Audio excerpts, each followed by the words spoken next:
Are we on it? Okay, cool. We have to record. Siraaj, how's it? Good. How's it going? Good. Good. Yeah. It's good to have you on the new AI podcast. Is this the first episode or something? No, it's not. It's actually not. We just haven't like pushed it out yet.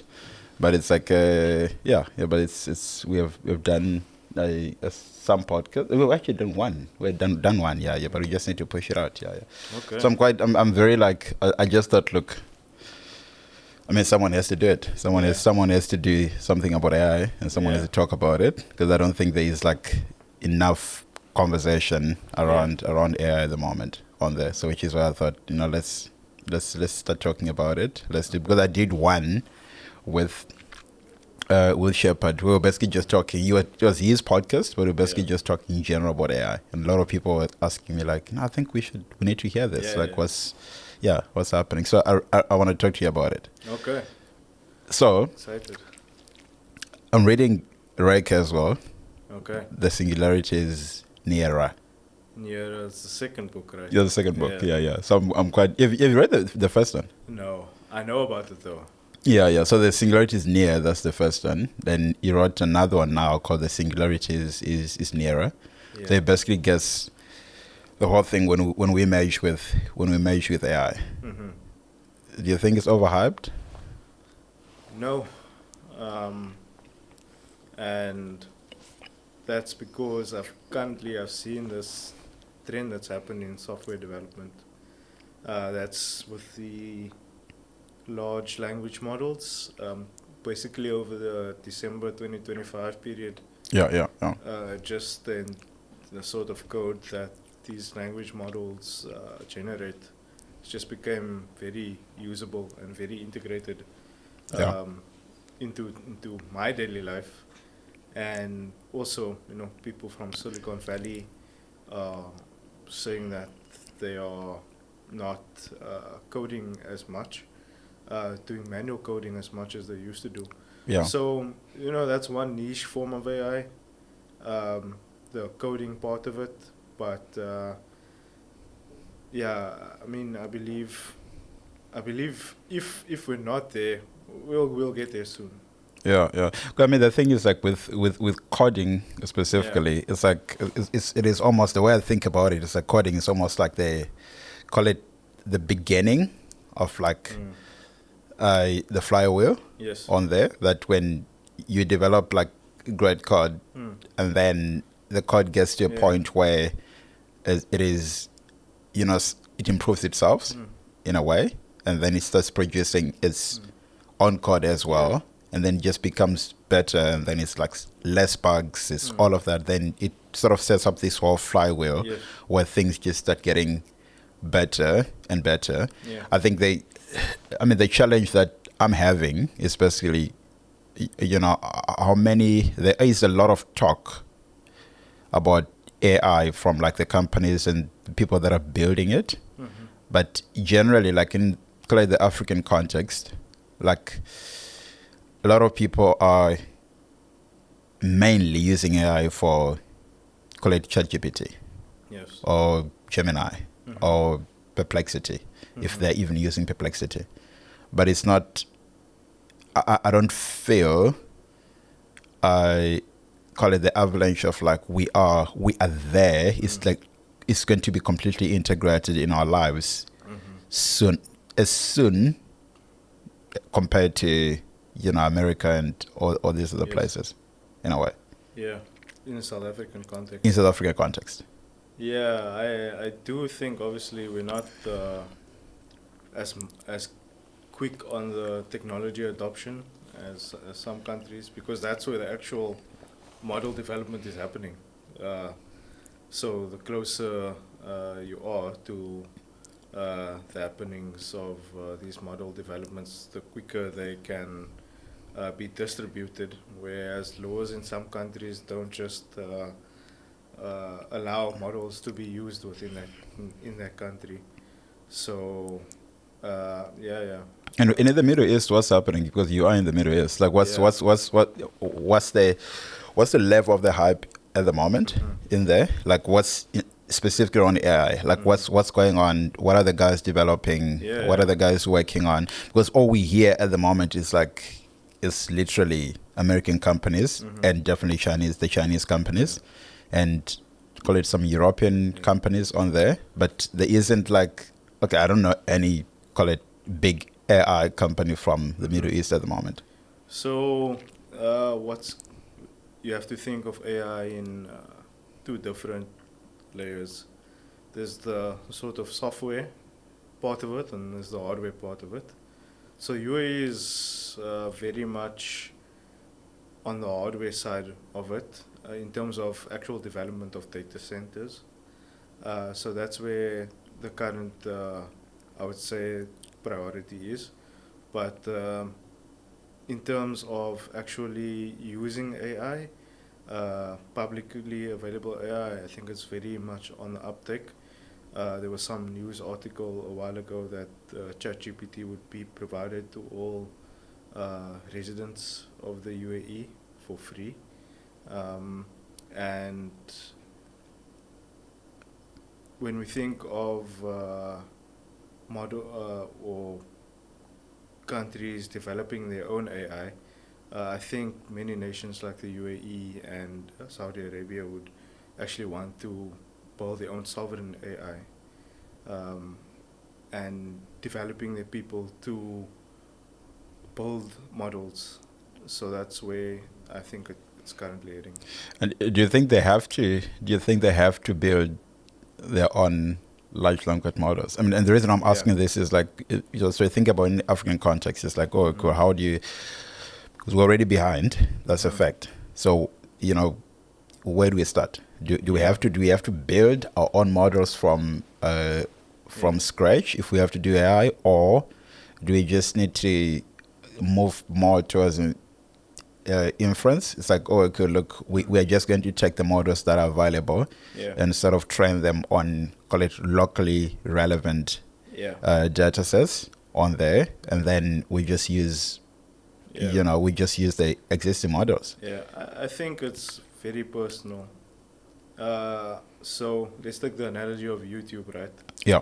The reach of a YouTube video goes up by the number of languages that video is available in. I think you have to think about large language models the same way, but in a cultural way. Each country has their own customs, way of doing things, and for a large language model to be sort of for the people, I think it needs to be developed by the people. But that doesn't mean that you can't use a general model like ChatGPT or Claude. I think that for the reach of these technologies, it would be very wise to align it with the culture of that country that you're in. Because the danger comes in when the concept of groupthink. Yeah. Groupthink as a AI model, where that be a proprietary model, a closed source model. So we don't want everyone on the world thinking the same, right? Yeah, exactly. We have to have some sort of different ideas, and that's why I think it's valuable to actually for countries to produce their own models. Yeah. And I mean, groupthink. I mean, I think you and me had some conversations way back on our walks, and we're talking about it's like how does the world end? It doesn't end with a bang. It sort of ends with slowly. It's like you get all these kids that are playing a single game, and then all of them forget to eat, and they sort of die slowly. So you really want to avoid some level of groupthink. The only thing I'm thinking about is there are a lot of resources that are going to go into building a model from scratch, in a way. So it's really the thinking of where should the energy and the focus be? Should the energy be on just really producing, call it more on the commercial side. Like you take existing models and you Yeah. build applications on it, because the way I look at it, you have different layers on Yes. on the AI stack. So Yeah. you basically have what you're talking about, infrastructure, which is Yeah. sort of your data. You actually on the lower level below infrastructure, you actually just have your chips, right? Yeah.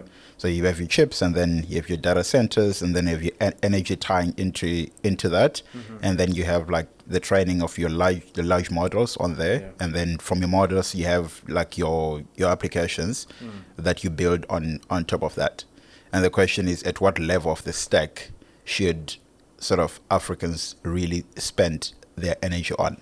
Yeah. Do we spend our energy more on, the chips? We already really like, are we Yeah. going to build a chip manufacturing company right now? Yeah. I don't know. Are we going to build data centers? I mean, there are companies locally that are building some sort of, call it AI factories, Yeah. in a sense, but definitely with partnership with guys like NVIDIA and all of Yeah. that.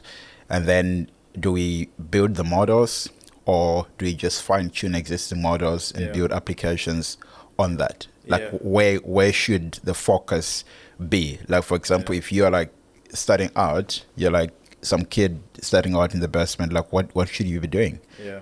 Like I think you should be building some sort of practical applications Yeah. rather than spending time building a full-on model. Like Yeah. just being realistic. Yeah. Being realistic, I would say that obviously if you don't have the resources or it's not accessible to do the full stack, you should pick the application layer, because that's where the most of the economic gains lie, and everyone will tell you that. Yeah. But if you take yourself away from being that solo founder, thinking of it in the South African context, I don't even think you need to think about what layer we tackle first, because we have AI. Yeah. Yeah, and you can tackle every layer at the same time. I hear what you're saying. So if you're saying, okay, cool, you can, the easier way to like approach it. Yeah, I hear what you're saying. Code So design. so you basically you can do code design Yeah, on that. I don't think you have to think about what do we tackle first. You can do anything. I like Yeah. that. I like that. Yeah. And that's why we're developing it, right? Yeah. Yeah. There is, okay, that's intelligence, but there is a bottleneck on the actual physical, call it Yeah. the physical resources. Yeah. In a way. Like, okay, there is the bottleneck on that. Like there is a layer of physics on there. Like, oh, cool, you can produce intelligence at scale, but then you're going to need energy infrastructure. Yeah. And if you look at South Africa, energy is already, think about load shedding. It's like energy is already a big issue as it is currently. Yeah. And I don't see like a whole lot of big development going into energy. Like, for example, one of the reasons why we're not like working on, call it electrical vehicles at scale, is just because we don't have sufficient energy available. And I think of the AI progress directly correlated to energy infrastructure. Yeah. Like without that energy infrastructure, if you have to build like if you have to think about at the lower level of that stack, like there is real physics that can stop you at that level. But on call it the application layer, you're sort of building on top of the infrastructure that is already available. Yeah, so that's the big question right now, right? We have all these chips, but how do we turn them on? Yeah. That's the big question, and so I think it takes about 3 to 4 years for one data center to become up and running. It's a time question actually, and procurement question. So in terms of that, I think there's nothing much else you can do except increase the rate of building these data centers, whether that be on Earth or in space. Go in space, yeah. That's still in debate. I know we had a lot of discussion about Mr. Musk and Yeah, let's talk Elon. Yeah. Let's talk Elon. We can talk about that without talking about Elon. So let's talk Elon. Okay, so Elon is saying, look, we can build these massive. I mean, he's raising like I think is SpaceX. I think is going public. I think it's going to be 1.8. They started at 2 trillion. Yeah. Now they're like at 1.8 or 1.5, 1.5 Likely trillion. merger with Tesla. Yeah, likely measure with Tesla, and they want to. It's going to be probably the most valuable company IPO in history on there. And his bet is basically definitely AI data centers as a big part of it, but AI data centers in space. So he basically wants to build all of this, and his argument is, look, in space you have a whole lot of energy there. Pencils out, basically. Yeah. So you basically have like a whole lot of energy there. It's basically, you have access to the sun at all times, like 24/7 on there. So that's sort of his argument. Because if his argument is if you have to solve the energy piece of the problem. Yeah. Like if you can solve the energy piece of the problem, then you can almost do. And there's infinite space, right? And there's an infinite space because it is in space. So you can scale. It's a perfect place to scale. Yeah, it is in space, and he already has like the spaceships and all of that to basically take all the equipment there, and it's just fascinating. I think he's thinking out of the box in a very interesting way. Yeah, honestly, I until you kind of put it out there, I didn't think about it. I thought, data centers or data processing would always be limited to Earth. I never thought about it actually, but it's from the energy point of view and the sort of space you need to build these data centers on Earth. Space just makes sense. Yeah, because it's a lot of space. It's almost like it's an infinite market. Yeah. Like you can basically do that. So I mean, it's like if you think about like with Elon and all of that, like it just feels like we are in, like he believes we're in some sort of simulation, and I just feel like this is unreal. Yeah, one thing I can definitely say is we're living in interesting times. Yeah. What's happening on Earth and what will happen in space. We are definitely living in interesting times. That's interesting. And then let's talk robots. So I was walking one day and I thought about, okay, I need to send you a message because I was actually driving actually. I was driving one day and I'm driving and I'm stuck in traffic and I see like hundreds of cars in front of me. And I look at my rear view mirror, I see like hundreds of cars behind me. And I remember thinking, if you had told if someone in the boardroom with Henry Ford way back when he started, call it the car manufacturing at scale on Earth, because he's the guy that started the whole thing. It's like, well, could you get in there? Someone in the boardroom says there is going to be one day when we're going to have cars will be a problem because there'll be too many on the road. You're going to have more cars than humans on the road. Yeah. Someone would have said, look, that's like, I mean, what are you talking about? Yeah. It's very difficult to have the concept of that. And I thought in about 10 years, as I predict, you're going to have almost more robots than humans on the streets.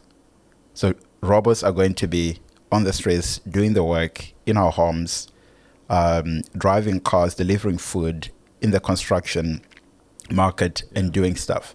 And my thought experiment was, which is sort of my prediction as well, it's like you're working from your office, for example, and then you have to, if you are in, call it the construction space, and you're an engineer that is to go to a site to do an inspection, you don't actually need to go there. So you're going to have people that own robots. So if you are, for example, in Stellenbosch, and then you have to go, you have a site that is in town, for example. Yeah. You can have someone that is close to the city of Cape Town that's there that owns a robot. Yeah.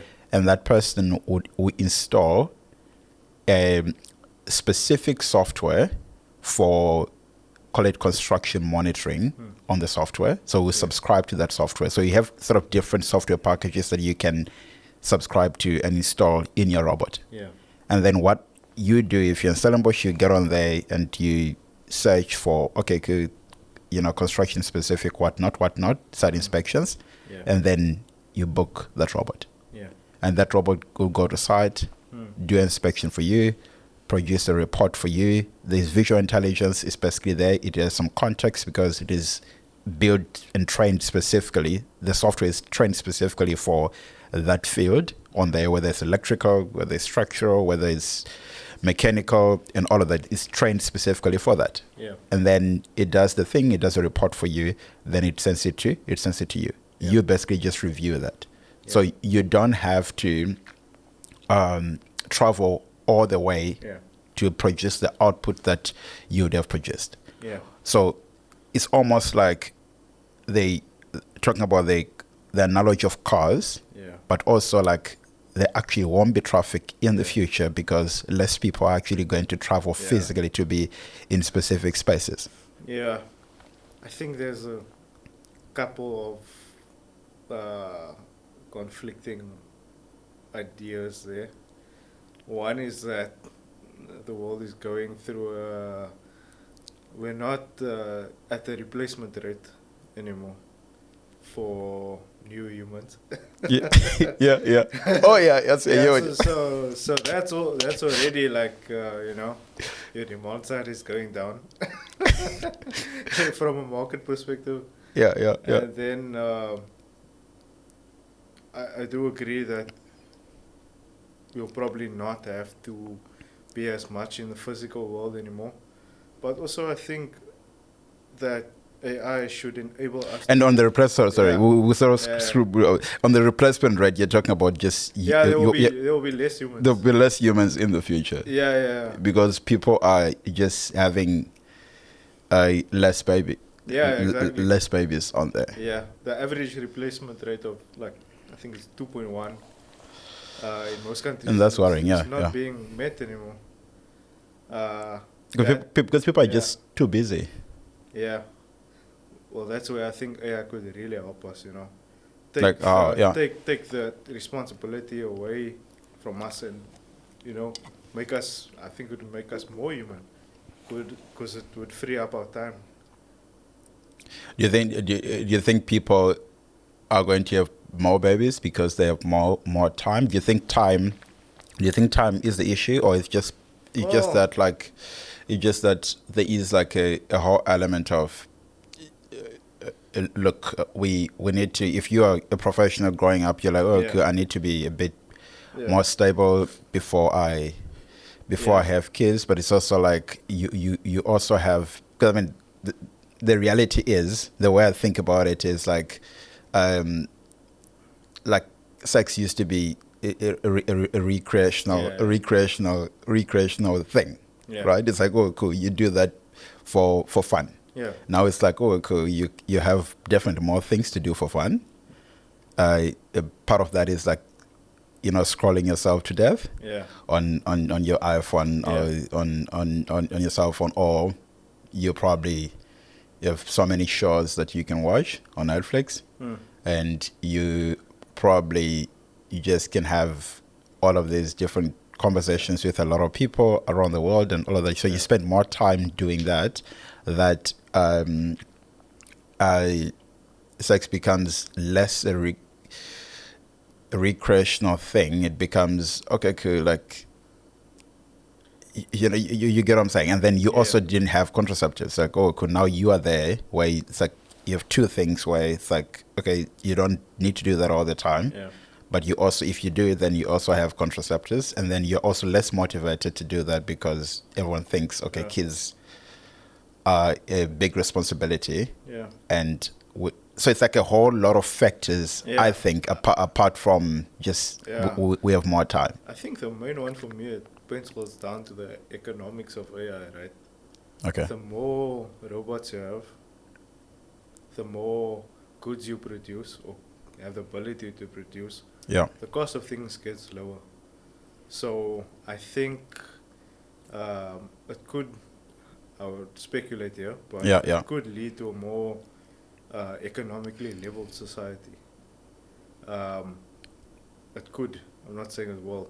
Yeah. Yeah. Yeah. Yeah. So there's this thing of capitalism versus socialism, right? And Yeah. socialism tends to a more flat economic society. Yeah.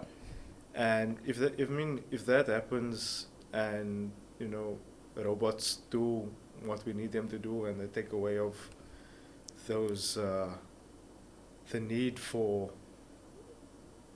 having a job, or if there's UBI, I think that there's a possibility that we could actually be more human in a social way, because human beings are social creatures. Yeah. Yeah. Yeah. Yeah. So if we could, I'm not advocating for socialism or anything. No, I mean, they But you get where I'm coming yeah, from, right? I hear what you're saying, where you come from, and I mean, it's like the reason why we think capitalism works very well. Mhm. I think it's because of you're really talking about incentives and motivation. Yeah. So if you take away, sort of money as like an incentive, like there's like a line in Hitchhiker's Guide to the Galaxy, where he's talking about all these humans, where the aliens come through and they see all these humans, like, oh, they're all chasing these like green things. things. It's These like green pieces of paper. green piece of paper, and it's like, oh, okay. He's like surprised, like, why are these people doing that? So let's say you take away the incentive for the green pieces of paper, all right, as a motivation, then capitalism, in a sense, doesn't, it becomes doesn't make sense anymore at that point. Yeah. Because that incentive has gone away. Yeah. So what you actually have is socialism backed by AI. Yeah. So socialism is the future. Is that what you're saying? No, I wouldn't say that. I think it would tend more to you work when you need to work. It's not saying that everything will become free, but everything will become cheaper.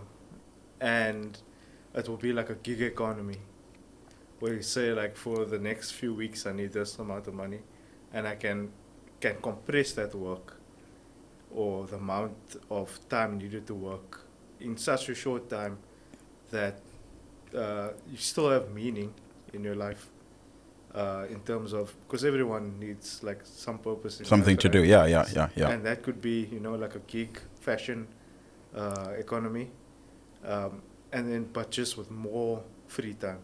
Do you think that will happen, or do you think we just sort of create some other new form of work for ourselves? Because so you think about it, like, it's like everyone thought, okay, look, if we have computers, if we have email, if we have the internet, if we have all of these things, we'll come to a point where we can work less hours.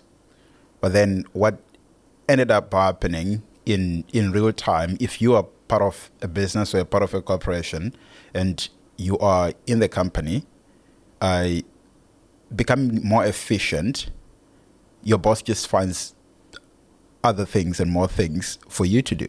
Yeah. So it's basically like, do you think we are going to have more free time, or we're just going to create something random for us to do that people will just get even more busier, even though the economic incentive is taken away? So I think it comes down to like how much time do you actually spend on your smartphone or smart devices, right? Yeah. So for me, and with wearables right now, again, robotics. Yeah. Smartphone devices might not be the way that we interact with the digital world anymore. How do you think that's actually interesting? Because to be honest with you, I've thought about wearables, but it's almost hard for me to conceptualize the actual use of wearables on a day to day. Like I can say it, for example, like, oh, cool, like with my watch. Yeah. Okay, cool. I go to the gym. I can do all of this. Yeah. I am comfortable with like talking to my watch or talking to my phone, but I also don't want to do it in public. In general, like I can talk to I can make some voice notes or whatever. I can talk to my okay, cool. Like okay, before I continue, the voice note thing. There's actually a joke that I want you to hear. There's this guy on the internet, some Indian guy. It's like, okay, cool. Like, you know, you don't have to send 12-minute voice notes.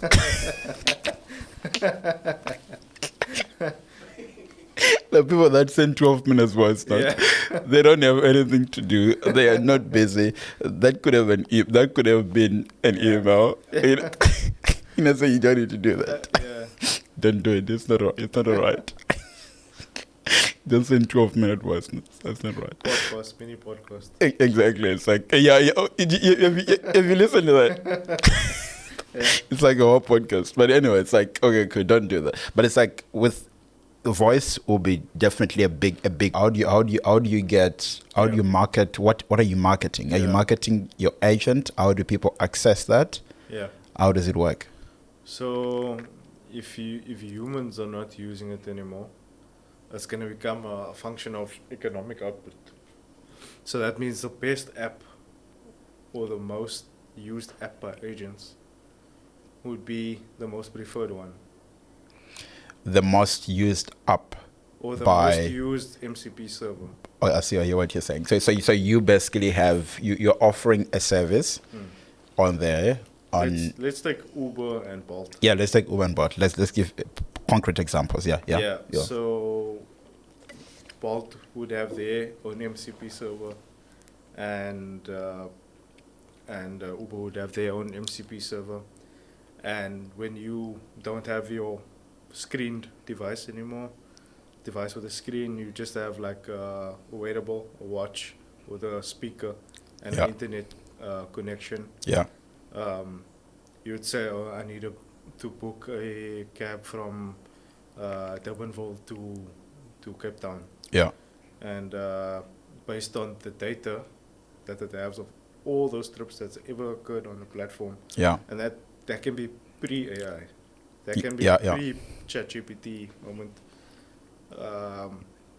It would choose the cheapest one, the most safe one, the best rated driver. So it's doing that optimization on your behalf. Okay. And but Uber as a platform, it is still relevant because ultimately it has to connect you to a driver. So they call it the back end of an actual application still works. Yeah. In a sense, but it's just that application is not in your face. Yeah, I think that's very interesting because it's why do I think it's going to become a bit harder for entrepreneurs to build a brand around an application like it? It's going to become about the answer is it's going to become about the community and the sort of mass community that you have around that service. So humans would still be able to rate it based on their experiences, right? And agents would also be able to rate that experience. So it's still a user-based question and a community question. So you'd get like, okay, could you have used that service, and then you can still rate that service, and then agents would definitely pick up the data on that, and then on the other side, you'd have like humans that can say, okay, cool, this was a great service. Yeah. Then okay, cool. I hear what you're saying, which means, so you think the future then will then be the agents, call it, who do you market to? if you're starting out as a company, like who do you market to? Because you're not marketing to humans at that level, because humans are not making that decision. Like my agent is making the decision. Yeah. Like all I want is a service. Yeah. Like for example, it's different if like with Uber, you're like, okay, cool, you have ride sharing platform, whatnot, and you build that and you market it to humans, and humans download the app. So if agents are making choices on behalf of the humans, if I'm a human, who do I market? If I'm a startup founder, who do I market to? Yeah, in the future, right? Yeah.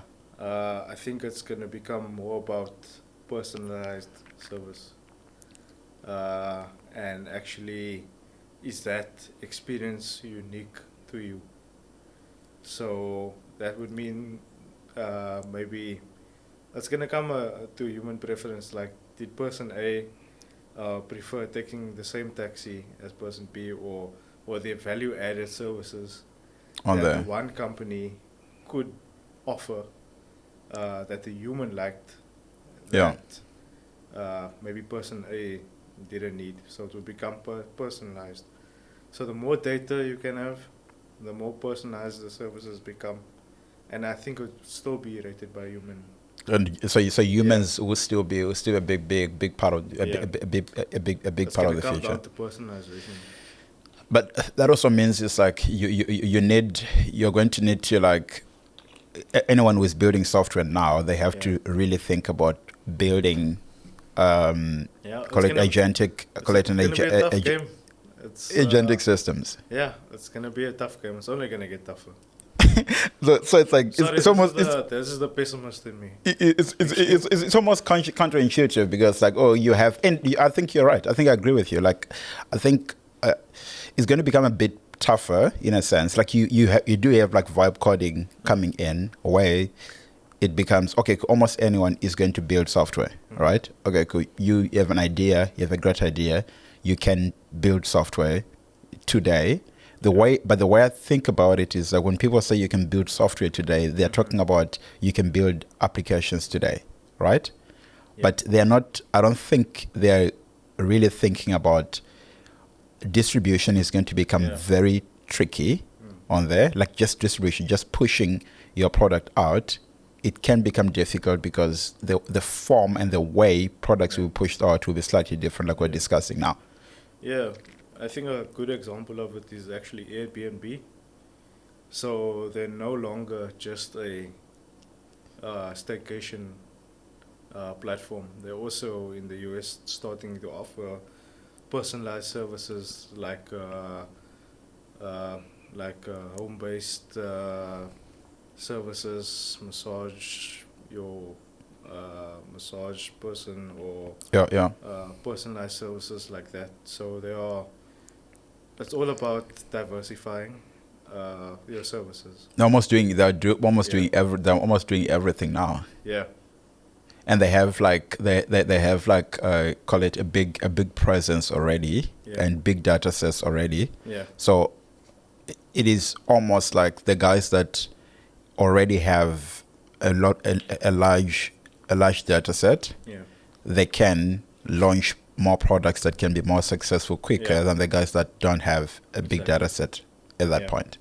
That simply means that the bigger companies will just become bigger. Yeah. And it just becomes a bit more difficult for startups to basically get into that market if data is going to be the main driver on that. That's the question about, do you keep your servers local, or do you still use the API? So for viewers, API stands for Application Program Interface, which in that case would be the MCP server. Yeah. So you're building your services based on an existing company's API or MCP server, or do you have your own local server that you are not giving the data back to them? So it becomes a question of personalized AI. So which means you basically build your own data package. You only build your own data sets on there to basically offer, which like the better your data set is, the more successful you're most likely going to be. Yeah. When I say better, it's basically more personalized. Yeah. To basically use your word. Like, yes, to more personalized. If you have all the resources right now, because I know you're also building stuff on software and all of that, Yeah. that you're also like a tinkerer like me, just thinking about what products to build. If you have the best software team in the world, thought experiment, and you have the money for distribution, what would you build? What sort of three products or services and all of that would you build? You have the money, you have the best software team in the world, you have the distribution, all you have to come up with is basically a good product or service that you need to develop. What would you do today? I think that recently what I've been busy with, you can have the best software team in the world, you can have the best distribution in the world, but nothing matters if there's no product market fit. Yeah. So, first trying to get that product market fit. Is the market actually there? And it can be the most difficult and frustrating thing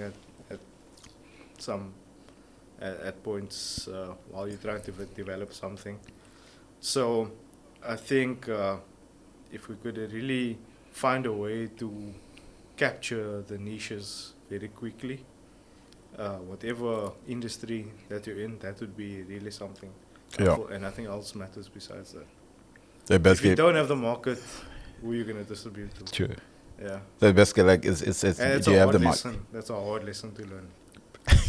And I've learned it, banged my head several times. because it's one of those things where you have all these ideas in your head and you start like working on them, you start building them, and then you never thought, do people actually really want? Do people want this product? And the only way to know if people want these products is to actually give it to them as quickly as possible. You need a good outbound system, cold calling, which AI can help with.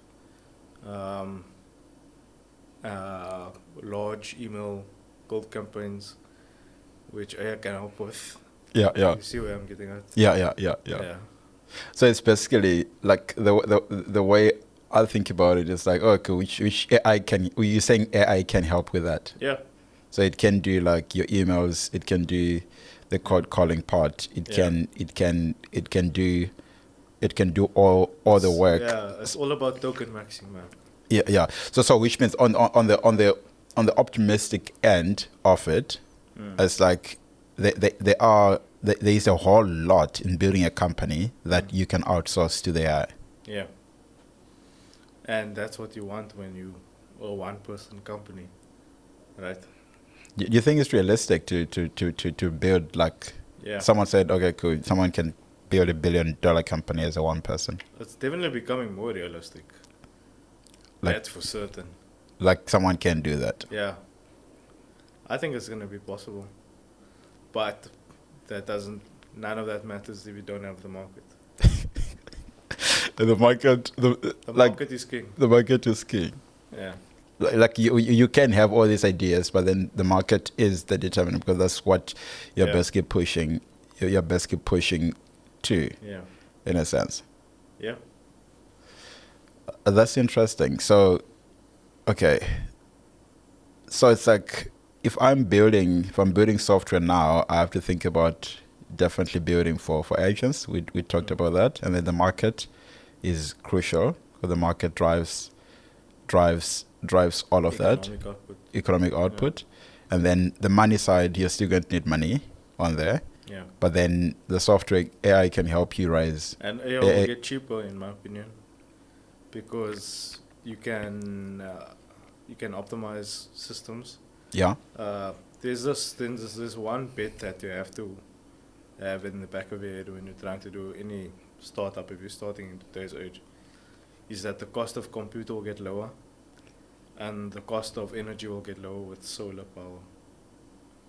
So the cost of AI in the most likely case will go down.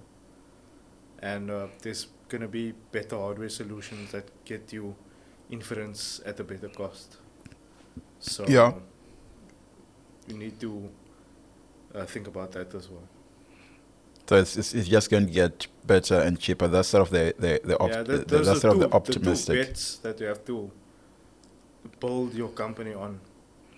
Compute will get cheaper, and prices will get cheaper.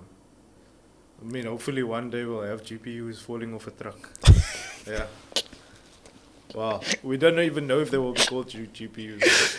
Yeah, the future might look. It might actually look very different Yeah. on there. Like you can have all of these things getting cheaper on that. You know, unless you have like some. Why do I also have a feeling getting on the pessimistic side as we get to the end? I don't know. Probably that's the right way to do it because it all ends bad.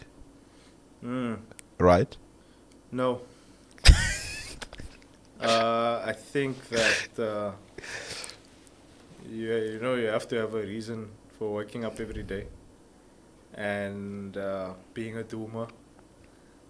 Look, there are social implications of AI. Yeah. That's undeniable. Yeah. But you have to look to a future where things work out for us. And Do you think they will work out for us? I'm optimistic that if AI hardware and AI software is fully open source, then the power is in the hands of the people, right? And right? When I do think so. It's all about open source and democratizing the AI. I mean, every week, it takes about 2 months for open source version LLM to come out that is on par or better than the closed source models. So if you put that power in the hands of the people, then I don't see a reason why you shouldn't be optimistic. I think from purely this is more philosophical than on the practical side. Like every time things really get too good and there's this whole big picture of the future that's extremely beautiful, it's like everyone is excited. It's like my mother used to say when I start jumping around, getting too excited, he's like, "You're about to cry." Yeah.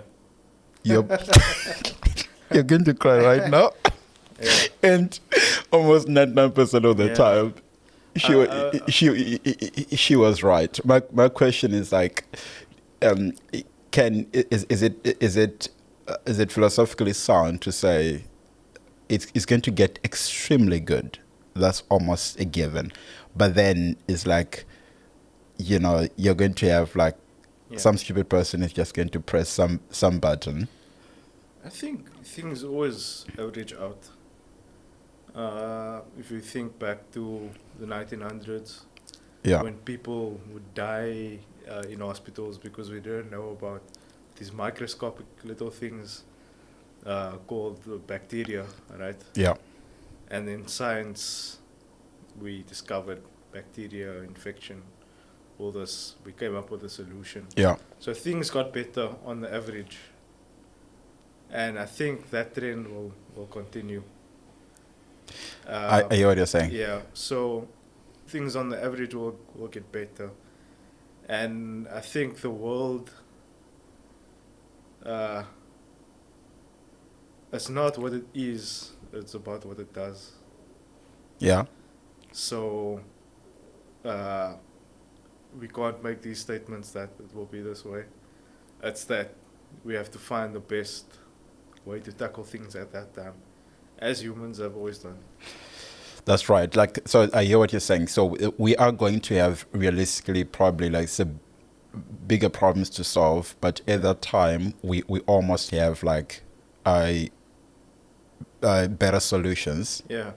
To attach though to basically attack like, those problems. Why be a doomer when you only have like 100 years to live? You know what I'm saying? Why? You only have 100 years to live. You're caring about the people that's gonna come behind. Don't figure it out. Don't figure it out. Yeah. Don't figure it out. Just try to make it better for them. Don't figure it out. Yeah. And that's an interesting approach to say, look, it's like the best thing you can do right now is like think about how you can contribute to the world Yeah. as it is, with sort of the best tools that are available at the moment. Yeah. And I should be honest with you, I'm really excited about what's happening with AI. Yeah. And so the developments that are really going on is just absolutely like super exciting. Like I had to the day before yesterday, I had to go like buy like a new PC, Yeah.